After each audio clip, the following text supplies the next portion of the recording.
You're with Johnny Vedmore on today's News Talk, TNT. But let's get on to the election. Of course, there was a lot going on in Britain yesterday. It was local elections signalling catastrophe for the Tory government. What did you make of the results?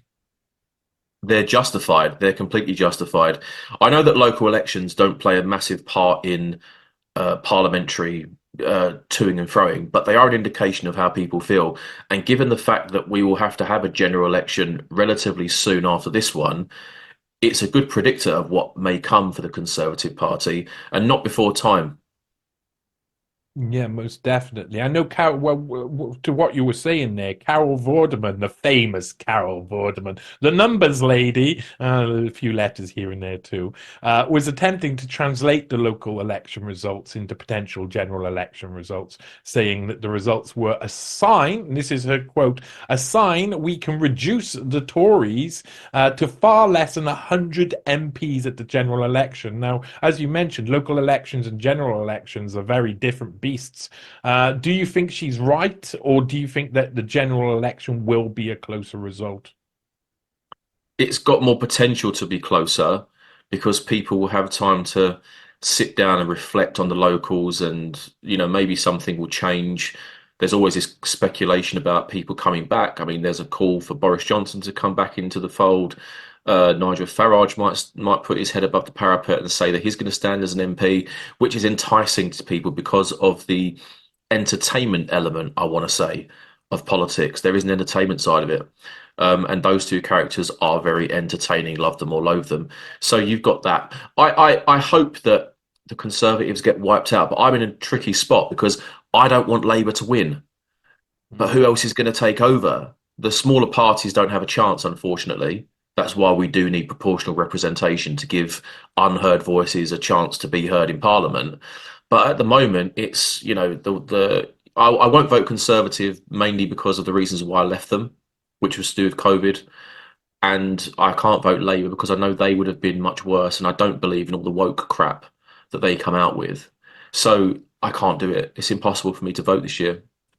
Oh, yeah. Well, we'll get on to that a little bit later as well with a couple of questions I have about what we do in this situation. Now, if it does come to, if Carol Vorderman was right on this, and it does come to under 100 MPs for the Conservative Party, wouldn't that be them in danger of being wiped out? Or is this two-party system, like you say, proportional representation is obviously the solution, but if you look at the polls, Labour goes up by the same percentage as the Tories go down, and that's the way it always is because there's two main parties.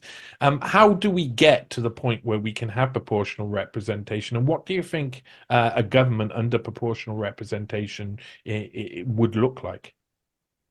Well, first of all, it would be much more fairer. I'll never forget the 2015 general. You can correct me if I'm wrong, where the SNP got about a million or so votes, and they got a bundle of MPs, and UKIP got 4.1 million. They got one MP, so that it balances things out. That would be fairer. Um, if the Conservatives get 100 seats or less at the next general, you mentioned the term wipeout. I I think gives them a chance to refresh and regroup and come back again. The only way you get rid of the Conservative Party, and this is what I think Labour will do, is they will introduce voting for 16-year-olds because younger people tend to vote more left. They're indoctrinated at universities these days, in colleges, they're very woke.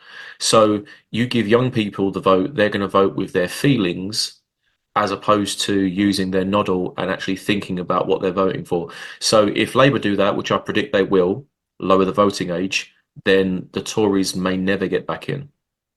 Well, it's not just now that the young have been indoctrinated through the university systems. I mean, I report going back 75 plus years on the same sort of thing happening, and they kind of identified this early on. But what you said there was really interesting about the idea, the reset idea. They give them a chance to reset their agenda and maybe reset the players who are leading the Conservative Party. In that sense, do you think that the Democrats in America and the Conservative Party in the UK have that same issue, that they're likely to be hit hard at the next election, but that allows them to get rid of all of the old guard who are obviously not popular or senile in the case of America? Do you think that this reset is going to keep happening in two-party systems until we get some form of proportional representation?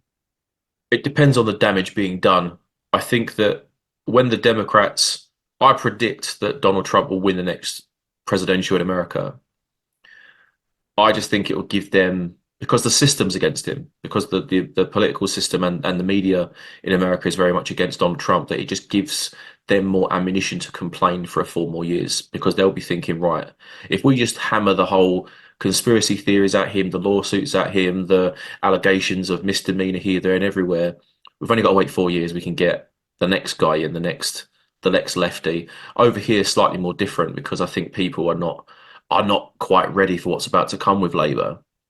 And I say that with sincere pessimism, because, I've spent the best part of the day with Labour candidates in the count, and I know, even though they're local councillors now, I know a lot of them are extremely left-leaning. They're nice people, but they're extremely left-leaning, and we don't agree on anything politically. So if they get in the Labour Party in Parliament, you will have, I predict, a curtailment of free speech, because they won't want you to talk about immigration because it's what they want. They won't want you to talk about LGBT in any way critical because it's what they want. They won't let you criticise women because everything has to be feminised. They can't allow you to be a man because that's toxic. And I predict all these things will happen. I actually believe that I'm going to be bang on in 5 years' time. I'm going to look back at this interview with you today and I'm going to go tick, tick, tick. This is Johnny Vedmore on today's News Talk TNT.